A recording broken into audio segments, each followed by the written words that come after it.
Déjame, porque tú estás de coanfitrión, así que Sí. um, Pero esto se está grabando ya, tú estás grabando, creo. sí, tú, Ya. Yo estoy grabando ya, sí, perfecto. sí. Entonces voy a compartir pantalla. Vamos a partir. Sí, ya. Voy a achicarlo un poquito para la cara que me habla nomás. Y partimos. Bueno, muy buenos días. Gracias por estar acá tan temprano. Vamos a abrir este año de los Journal Club con esta presentación. Déjame ver, aquí estoy. Y ahí está. Y el artículo que les voy a presentar hoy día se llama Delirio en pacientes mayores. Después de anestesia mixta, ¿cierto? Epidural con anestesia general, o anestesia general para cirugía mayor, un estudio randomizado, ¿ya? Esto fue publicado en Anesthesiology el año pasado, creo que en junio.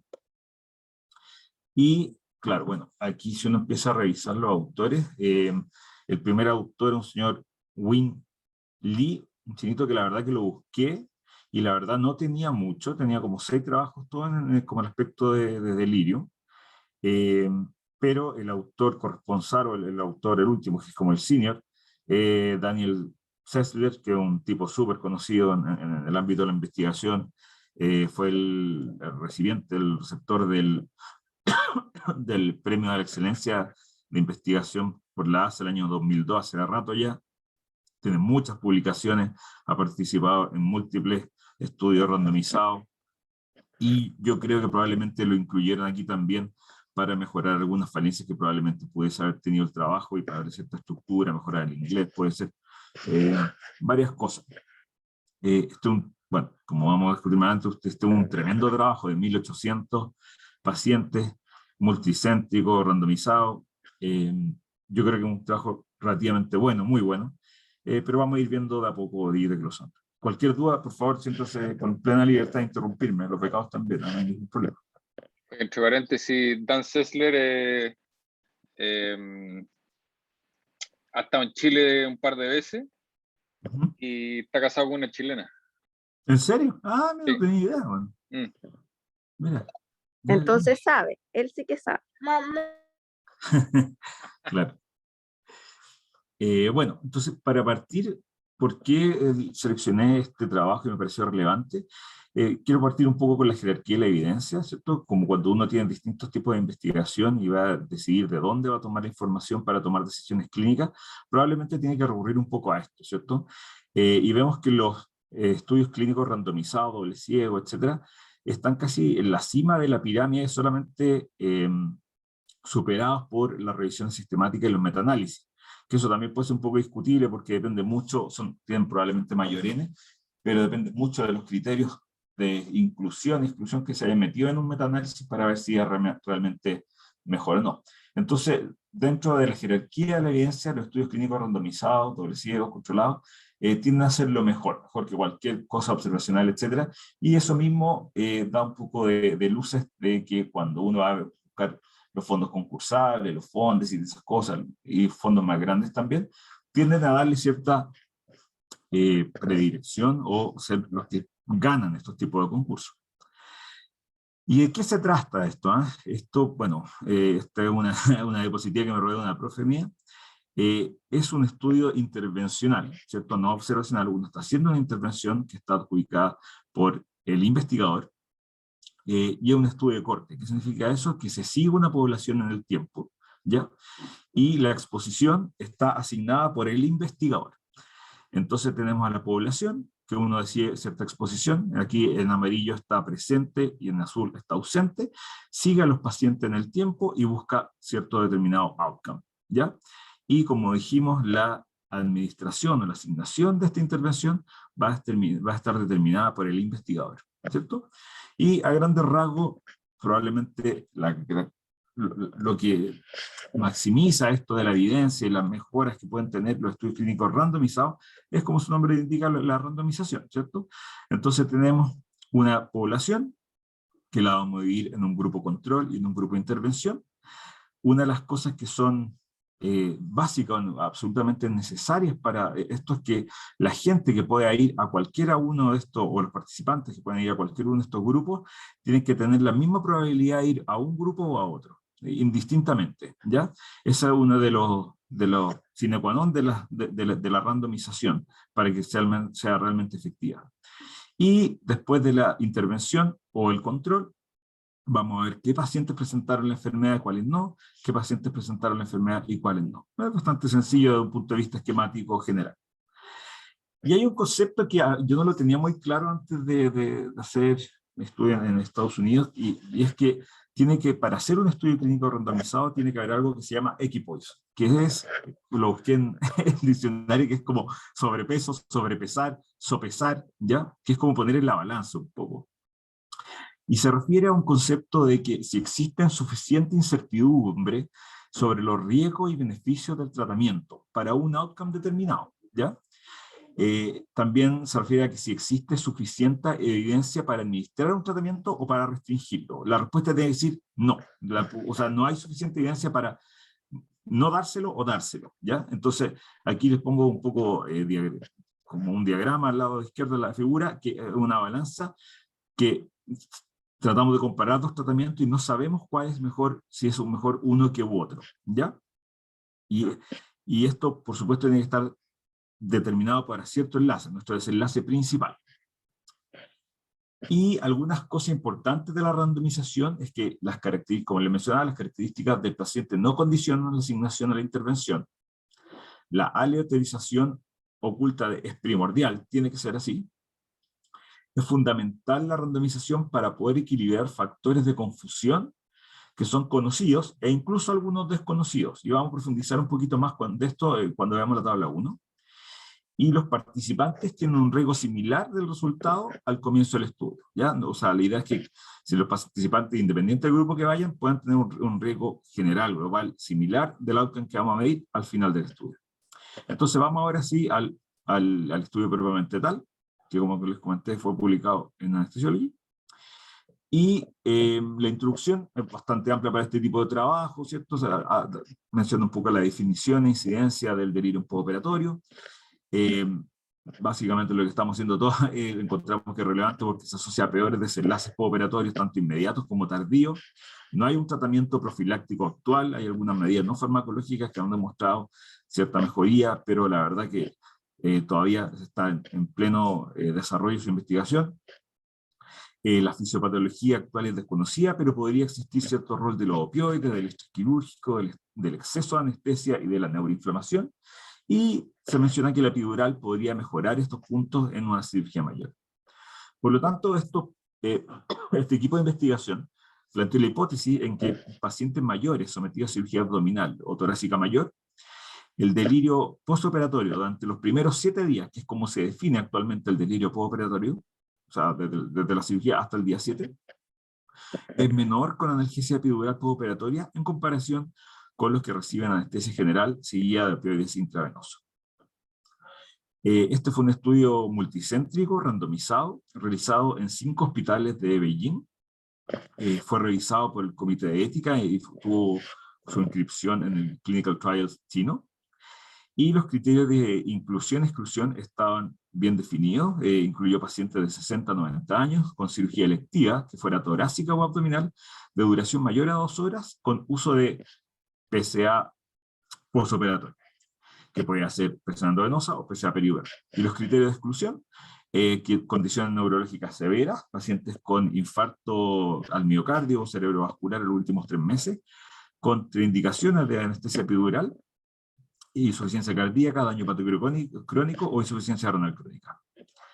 En cuanto a los materiales y métodos, entonces la randomización se hizo a nivel central con bloques de A4, se hizo una randomización a razón 1 a 1, que era básicamente para maximizar el poder. Si uno hace unas cosas más desbalanceadas, el poder tiende a empezar a disminuir. Se hizo una asignación oculta hasta el momento de la anestesia, o sea, las personas no sabían si iban a recibir la peridural o no, hasta el minuto que ya estaban en el pabellón a punto de recibir la anestesia. No se administró premedicación para evitar los confundentes. Sí administraron midazolam, pero fue administrado de forma similar a ambos grupos. Y la anestesia general fue protocolizada, fue tanto con TIVA o gases, que fue de forma indiferente, y la anestesia mixta, es decir, la anestesia general con peridural, también fue protocolizada y se le administró una peridural con ropivacaína y sufentanil. En cuanto a la analgesia posoperatoria, se le instaló una PCA de morfina con una infusión basal de 0,5 miligramos por hora de morfina, un bolo de 1 miligramo y un lockout de 6 a 10 minutos, muy similar a lo que hacemos nosotros, de hecho 0,018, solamente que ellos les pusieron una infusión basal, pero muy similar. Y una PCA peridural de ropivacaína, 0,12% más sufentanil, que la programaron en 4 infusión, 2 de bolo y 20 de lockout. También bastante similar a lo que hacemos nosotros. Si fallaba la anestesia o la anestesia peridural, se pasaba a analgesia intravenosa. Se hizo un manejo de hipotensión habitual, con volumen, vasoconstrictores, etc. Y analgesia complementaria a elección del tratante. Después se tomó las cantidades de opioides administrados, se hicieron transformaciones equivalentes de morfina para poder hacer las comparaciones respectivas.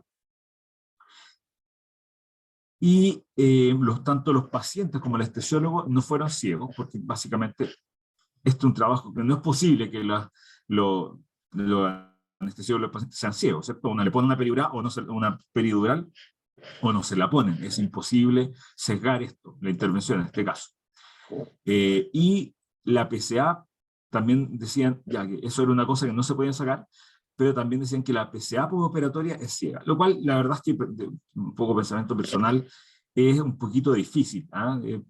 Uno igual yo creo que se fija si están pasando algún tipo de anestésico local versus un opioide, si es que está puesto el catéter ahí a la espalda, ¿no? Pero bueno, le vamos a dar el beneficio de la duda a los autores. Y hicieron distintas mediciones que de hecho nosotros mismos estamos haciendo me llamó la atención que hacemos varias de estas mediciones para nuestros trabajos de delirio postoperatorio y en los pacientes mayores.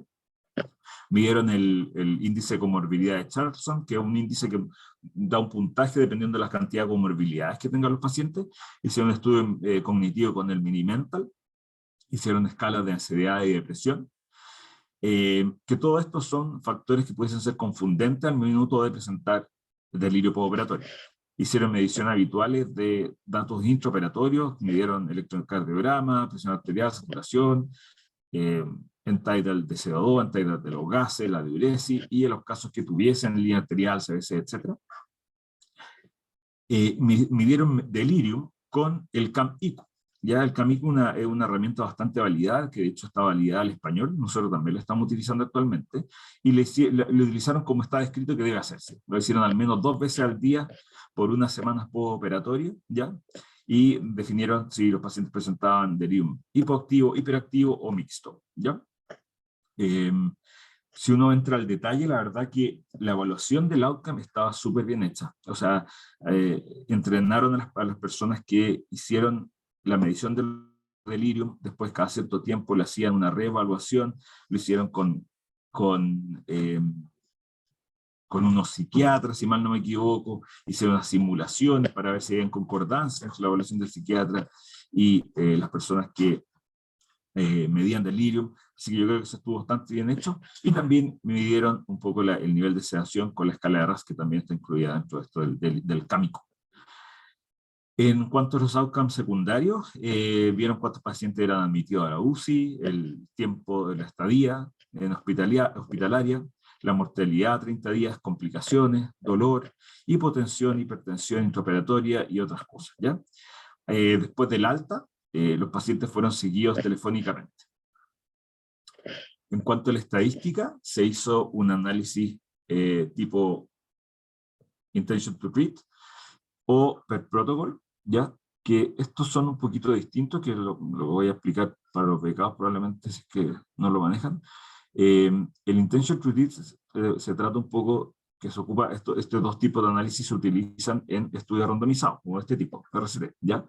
Y la idea un poco del intention to treat es que una vez que uno hace la randomización, independiente de lo que el paciente termine recibiendo al final del estudio, el análisis estadístico va a ser con esa asignación. O sea, si tenemos a 1.800 pacientes y asignamos 900 a PCA peridural y 900 PCA intravenosa, y nos damos cuenta, no sé, pusimos la peridural, no funcionó, o se salió el catéter, claro, uno probablemente pensaría, chuta, este paciente ya se salió, no le puedo seguir considerando que está en el grupo peridural y tengo que poder administrar la analgesia, ¿cierto? Entonces, claro, lo que hicieron ellos, que está muy bien desde un punto de vista ético, etcétera, darle la posibilidad de recibir anestesia o analgesia, perdón, intravenosa, pero el análisis final de los resultados se va a hacer manteniendo esta condición o asignación inicial, 900 por lado, ¿ya? El punto inverso, que es el análisis per protocol, es finalmente hacer cómo resultó final, o sea, cuántos realmente recibieron anestesia peridural y cuántos realmente recibieron anestesia o analgesia intravenosa, ¿ya? Y eso tiene relevancia porque probablemente no en este caso, pero para otros tipos de estudios clínicos randomizados, hay veces que a pesar de que los pacientes estén asignados a recibir cierto tratamiento, no lo utilizan por efectos adversos, porque se les olvidó, porque hay que ponérselo 3 veces al día y no pudieron. Entonces, finalmente es importante, yo creo, saber qué resultado uno va a tener, tanto si es que se le asigna el medicamento, pero realmente también si uno lo recibe, ¿ya? Entonces, esa es información que es relevante y probablemente los estudios de mejor calidad actualmente están tendiendo a presentar ambas tipos de información, ¿ya? Recuérdense que si tienen cualquier duda me pueden interrumpir. Respecto al tamaño muestral, tienen como buen estudio hecho en China, tienen tremendo tamaño muestral, 1800 pacientes, y para poder calcularlo, si eso es lo que se hace habitualmente, hacer una comparación de la diferencia entre los grupos, que ya asumieron que era 1/3, pensando en una prevalencia de 13%, entonces iba a bajar como 4, un poquito más de 4 puntos, ya usando cosas bastante estándar, un alfa de 0,05, un poder de 80%, un dropout, es decir, gente que sale de 7,5, esto es relativamente bajo, pero la verdad es que para SN yo creo que está bien, y un análisis de 2 colas, que para no complicarse un poco, ¿no? Ya, en cuanto a los resultados, lo primero que vieron fue cuántos pacientes eran elegibles, ¿cierto? Esto lo hacen mostrando un tipo de diagrama CONSORT, que como les voy a mostrar más adelante, es la forma estandarizada que hay para hacer este tipo de trabajo. Ya está la forma profesional de hacerlo. Y es un esquema bastante estructurado, ¿no? No hay que innovar nada mucho, y simplemente hay que seguir lo que dice el diagrama, ¿ya? De los 3.049 pacientes, hubieron 850 excluidos por distintas causas, hubieron casi 2.200 que fueron elegibles, algunos se rechazaron de participar, y finalmente randomizaron 1.802 pacientes.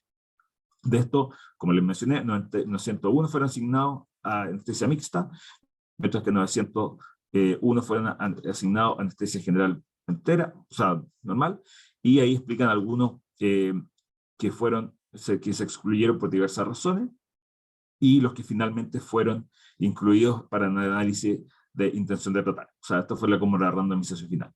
Pero también sabían que iba a haber desviaciones de protocolos que determinaran que los pacientes pasaran básicamente más hacia el lado de la anestesia intravenosa, ¿ya? O que no pudiesen ocuparse los datos, etc. Y finalmente el análisis per protocol que les mencioné fue el que se hizo finalmente, ¿ya? Y como les mencionaba, entonces los estudios de este tipo, los RCT, tienen una forma de hacerse que es súper estructurado, que se hace con estos, con unas guías CONSORT, ¿ya? Este es el tipo de diagrama que se utiliza, el diagrama CONSORT, que uno debiese presentarlo siempre como figura 1 en este tipo de trabajo. De similar forma, existen unas ciertas guías que uno debiese seguir cuando hace este tipo de trabajo, que es cosa de bajársela, que es gratis, y uno la revisa y puede ir rellenando punto por punto las cosas que tienen que incluir este tipo de trabajo para que sean de buena calidad, ¿ya? Eso es para que supieran que existe más que nada. Ya, en cuanto a la tabla 1, que también es una cosa bastante estructurada, en general se muestran en los estudios clínicos randomizados, si uno cierto piensa que la randomización fue asignada de forma adecuada y que los pacientes tenían una probabilidad de pertenecer a cualquiera de los ambos grupos similar, las variables demográficas, si que tiene un N adecuado, más o menos grande, debiesen estar bien balanceadas. Quiere decir, no debiesen haber mayores diferencias entre los grupos, simplemente por el azar. ¿Ya? No hay una intervención permanente tal, pero el azar no dice. Y por lo mismo, muchas veces en esta tabla 1, en los estudios clínicos randomizados, no se incluye el valor P, ¿ya? Porque no tendría razón de ser un poco. Aquí lo que hicieron ellos, un poco para ver si había mayor diferencia al respecto, buscaron la diferencia que fuese mayor de 0,095, que ellos consideraron significativa en la diferencia absoluta. Y había un par de diferencias que probablemente también puede ser un poco por azar, entre hipertensión y creatinina, que probablemente también están relacionadas entre ellas. Y eso puede pasar, ¿no? Pero en general está bien. Y aquí un poquito algo que es importante, que como conceptual, para este trabajo y también para los trabajos que uno quiera hacer en el futuro, la tabla 1 debe incluir las variables confundentes para nuestro outcome principal, ¿cierto? Entonces, uno habitualmente puede hacer cosas demográficas generales, pero también ponen las cosas que uno piensa que pueden influir en nuestro outcome principal. Aquí pusieron múltiples patologías, bueno, cosas básicas como el ASA para nosotros, pero también si es que habían tenido delirio previo, el estado cognitivo basal, si es que tenían depresión o ansiedad, que son factores de riesgo para delirio también, el centro, ¿ya? ¿Ya? Bueno, vamos a pasar ahora, y acuérdense que esta fue la tabla 1 que fue antes de la randomización, ¿cierto? O sea, perdón, después de la randomización, pero que debía estar balanceado porque fue antes de la intervención, ¿ya? Y después ellos presentan la tabla 2, que muestran las variables intra y posoperatorias después de la intervención. Y a grandes rasgos ellos encontraron que hay menos uso de anestésico y analgésico en la anestesia mixta, que incluye anestesia general y peridural. Mayor uso de volumen y de vasopresores también en la anestesia mixta, que es bastante, nosotros también lo vemos día a día, ¿cierto? Cuando nosotros damos este tipo de anestesia en pabellón, nos damos cuenta que hay que pasar un poquito más de volumen y también más vasoconstrictores para mantener una presión de perfusión adecuada. Esta tabla sí tiene el valor de P, porque queremos ver si hay diferencia entre los distintos grupos. Y también, algo que también es bastante lógico un poco desde el punto de vista clínico, pero que aquí lo reivindica un poco, es el uso de opioides postoperatorios que fue menor en el grupo peridural, ¿cierto? Y vamos entonces con el outcome principal, que fue si es que los pacientes tenían delirio postoperatorio en los 7 días postoperatorios, y un poco siguiendo la hipótesis que plantearon en el grupo de investigación, descubrieron que los pacientes que recibieron anestesia general normal con una PCA intravenosa postoperatoria presentaron, eso está al revés, perdón, fue una error mía, presentaron una incidencia de 5%, y en cambio los que presentaron anestesia peridural presentaron 1,8%. Esto dio un riesgo relativo de 0,35%. Esto si está bajo 1, entonces quiere decir que es protector, ¿ya? Entonces, el uso de anestesia mixta en cirugía abdominal o torácica mayoradora, ya seguido de una PCA peridural, disminuyó los eventos de delirio postoperatorio dentro de los primeros 7 días postoperatorios, con un number needed to treat, ¿cierto? Un número necesario de tratar de 31 pacientes. Pero después vamos a discutir un poquito que este número también se suena relativamente alto, puede ser, está influenciado también por la incidencia de delirium que ellos encontraron. Ellos encontraron una incidencia de delirium relativamente baja, un 5% es bajo. Habitualmente uno acepta como una incidencia global de un 15%. Y con esto el NNT debería tender a bajar, o sea, ser un poquito más efectivo. Ellos presentaron, como bien dijimos, el análisis como por intención de tratar y el análisis per protocol, y en ambos casos vemos que a pesar de que hay ciertas diferencias menores, se mantiene un poco la tendencia. Al lado derecho pueden ver una figura de sobrevida, que es el inverso de mortalidad, ¿cierto? Son curvas de Kaplan-Meier, un poco inversas, ¿ya? Y cuando uno presenta este tipo de curvas, estos son tiempo a efecto, ¿ya? O sea, efecto a tiempo. O sea, uno busca la aparición de un evento en el tiempo, ¿ya? Y como pueden ver ahí, va pasando los días y ver cuántos pacientes van presentando delirium o van cayendo. Y para este tipo de análisis, lo que se presenta en vez de un odds ratio o un risk ratio, se presenta un hazard ratio, que es un poco la medida que se utiliza para este tipo de casos. Y para hacer la estadística, eso es lo que se usa habitualmente, un log rank test, que está bien utilizado acá. O un Cox Proportional Hazard Model también se puede utilizar, que es un poco indiferente cuál se puede utilizar, pero vemos que hay una diferencia claramente estadísticamente significativa y presentan su OR, o sea, o Hazard Ratio HR con su intervalo de confianza. En cuanto a la tabla 3 que describe la eficacia, podemos ver que el delirio operatorio hipo, hiper y mixto fue menor en los pacientes que utilizaron PCA peridural. Hubo una interacción entre el delirio postoperatorio y los centros clínicos. También hubo menor tiempo de intubación y UCI en los pacientes que utilizaron PCA peridural y mejor control analgésico en el primer día postoperatorio. Pero, algo que es bastante esperable para los que ya han usado el tiempo de la anestesia mixta, y eso un poco da tranquilidad, un poco de ver resultados que son esperables, ¿cierto? Los pacientes que utilizaron anestesia mixta presentaron mayor hipotensión, mayor tiempo en hipotenso durante la cirugía, mayor requerimiento de vasopresores y menor hipertensión. Que un poco el contrario, ¿cierto? Y presentaron también en el uso de la analgesia peridural en el postoperatorio, menor hipertensión en los 3 primeros días postoperatorios. Entonces, en cuanto a la discusión, se presentó menor delirio postoperatorio en el grupo PCA peridural para todos los tipos de delirio. El efecto disminuyó 1/3 la incidencia de delirio postoperatorio. El NNT, el número necesario de tratar, fue alto, de 31, pero probablemente también hay algo que va un poco dado a la baja incidencia de delirio postoperatorio en esta población. Y si es que la incidencia hubiese sido un 15%, que es el reporte universal, el NNT hubiese sido de 10 probablemente. O sea, yo pensaría que en general pudiese ser una medida bastante efectiva.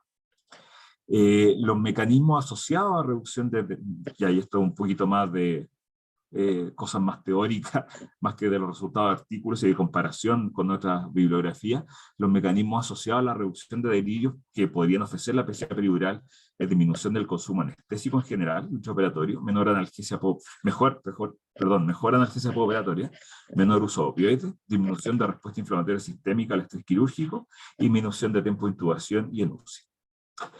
Y hay que tener ciertas consideraciones. En esta población se presentó una baja incidencia de delirio postoperatorio, probablemente porque era población más joven y sana. Hubo abolición de drogas deliriogénicas, que eso fue con querer y me parece que está bastante bien. El cuidado de enfermería dice que ha mejorado en los últimos años y eso también puede ayudar a que disminuya la incidencia de delirio. Y el uso de cirugía mínimamente invasiva, cirugía laparoscópica, robótica, puede también ayudar a disminuir la respuesta inflamatoria un poco y por ese lado disminuir la aparición de delirio postoperatorio. También hubo mayor incidencia de hipotensión y uso de vasopresores, por lo tanto sería importante balancear los riesgos y beneficios en pacientes que están en riesgo o que pueden ser más dañados al minuto de presentar hipotensión. Como cualquier trabajo, este trabajo también presenta limitaciones. Los participantes y el personal de salud no fueron ciegos a la intervención. Hubo un seguimiento y de evaluadores de delirio postoperatorio, sí. Hay pérdida de pacientes desde intention to treat a per protocol análisis, pero esto la verdad es que no presentó mayores diferencias en efectividad. La evaluación de dolor podría haber sido más seguida, ¿cierto? Aunque a mí me parece bastante decente para el tamaño muestral, ¿cierto? 2 veces al día, de hecho es lo que hacemos nosotros, está bastante bien. La plausibilidad de los resultados, igual, ahí yo creo que probablemente un revisor fue un poquito más duro, porque actualmente se piensa que cualquier tipo de tratamiento que baje la incidencia o baje el outcome más de un 20, un 10%, un 15%, es como demasiado bueno. Entonces hay que darle cierto beneficio a la duda y una reducción de 1/3 es demasiado bueno. Entonces hay que darle un cierto grado de duda, ¿ya? Y tampoco hubo corrección por multiplicidad. En conclusión, entonces, la PCA peridural disminuyó la incidencia de delirio postoperatorio en 1/3 en comparación con la PCA endovenosa. La anestesia mixta requirió menor opioide y presentaron menos náuseas y vómitos postoperatorios, pero presentaron mayor hipotensión y necesidad de vasopresores y volumen. Por lo tanto, los clínicos deberían considerar el uso de anestesia mixta, más PCA peridural, en pacientes mayores sometidos a gran cirugía no cardíaca, incluyendo básicamente, como dice este trabajo, digestivo y tórax, que presenten factores de riesgo de delirio postoperatorio y sopesar en la balanza un poco el riesgo de hipotensión, si es que se justifica o no usar la PCA peridural o la peridural en el intraoperatorio. Esto fue en el mismo Anesthesiology presentado de forma gráfica con este fotito que muestra bastante bien un poco el mensaje. Y también recibió una editorial escrita por Mashur y Bilicides, que es un par de científicos que se dedican a esto también, donde lo más relevante que me pareció a mí fue que la analgesia epidural es una intervención que ha demostrado que disminuye factores de riesgo de delirium como dolor, uso de opioides e inflamación. Algo que me llamó mucho la atención que ellos mencionan fue también que en este trabajo utilizaron sufentanil. Y por favor, corríjame si que me equivoco, que sufentanil podría ser más lipofílico y por lo tanto pudiese tener menos, o sea, quedarse más en el neuroeje y tener menos absorción sistémica, por lo cual pudiese ser más beneficioso si se usa el peptidista epidural. No indagué mucho más al respecto, pero me llamó la atención que lo mencionara. Y también que este estudio como sirve un poco para pensar que a ciertas funciones del sistema central son un continuo y las terapias neuroaxiales también pudiesen conferir cierto beneficio. ¿Ya? Y eso, la verdad es que yo encontré que es un buen trabajo, o sea, un tremendo trabajo, 1800 pacientes, no veo que se pueda hacer algo mucho más grande. Está presentado en una buena revista, el análisis me pareció súper atingente, creo que está bien hecho. No sé qué opina el resto.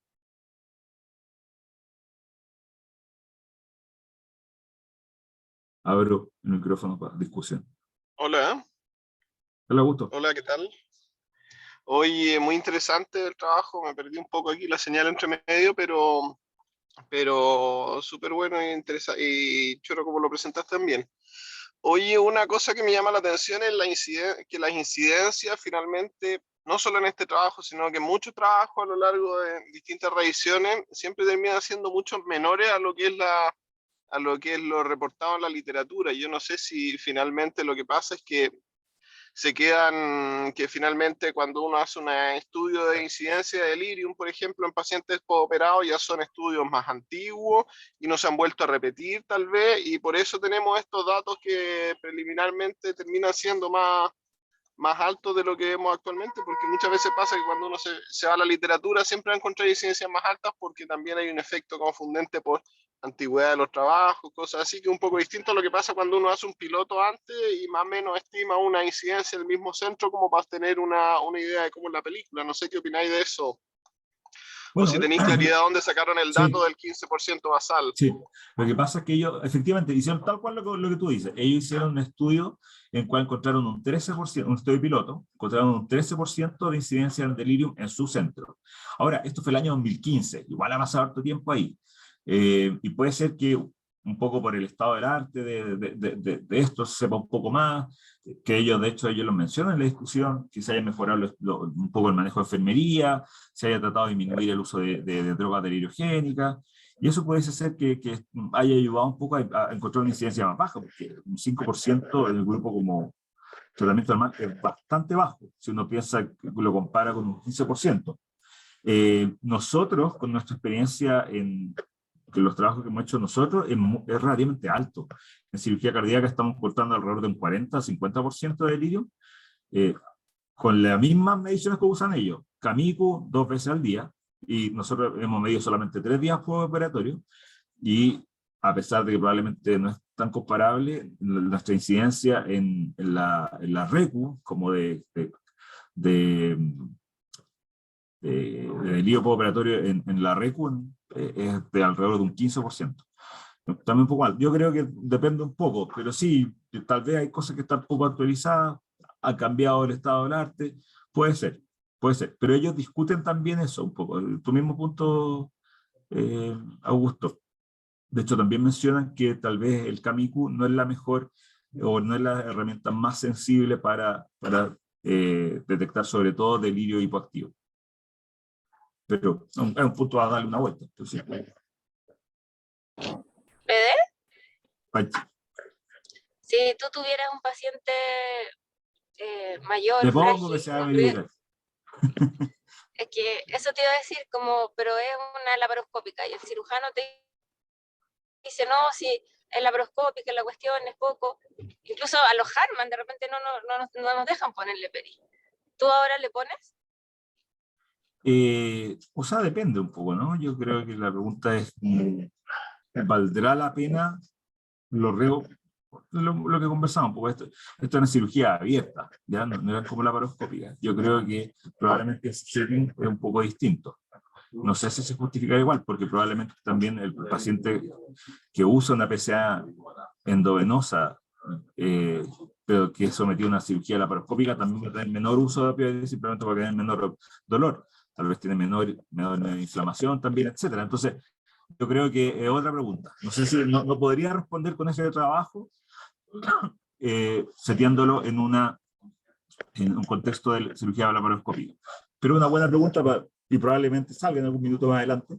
Va a ser otro trabajo similar a esto, pero con cirugía laparoscópica. Lo que sí, en ese caso, probablemente el tamaño del efecto, uno esperaría que fuese menor, y por lo tanto tu N tendría que ser más grande que esto. Entonces es difícil de hacer. ¿Ya? Ahora sí. Perdón. No, si tú pensás que lo van a convertir o algo así, tal vez es planteable, es conversable con un cirujano.